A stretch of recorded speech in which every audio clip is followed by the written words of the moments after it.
The importance of believing in a historical fall of Adam and Eve is seen when we ask the question, who is to blame for the evil in the world today, for the sin and suffering and death that exists? If we believe in the biblical story of the fall, then Adam and Eve are responsible. They sinned, they disobeyed God, and they brought the punishment of sin and death into the world. And that's why suffering and death exist today in the world, but this is not how God created us to be. And so God is not to be blamed.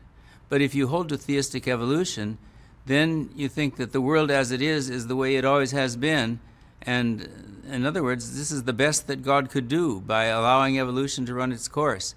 And that runs dangerously close to blaming God for sin and suffering and death in the world, something that the Bible never wants us to do. The other reason that it's important to believe in a historical fall is that the New Testament connects Adam's sin to our salvation in Christ. And someone might argue, if Paul was wrong about the entire human race descending from Adam, as the theistic evolution advocates would say, he perhaps was also wrong about all human beings inheriting a common sin nature from Adam. And therefore, Paul could well be wrong about our gaining forgiveness and righteousness through our representation by Christ.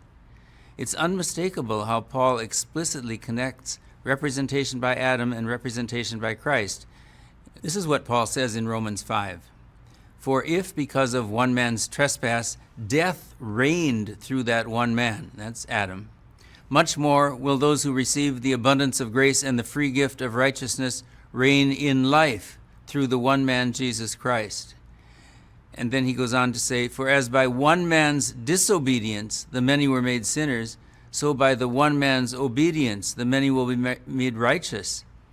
So there's a clear parallel between representation by Adam and representation by Christ. If we don't have a historical fall and a historical Adam, then maybe Paul was wrong about representation by Christ as well.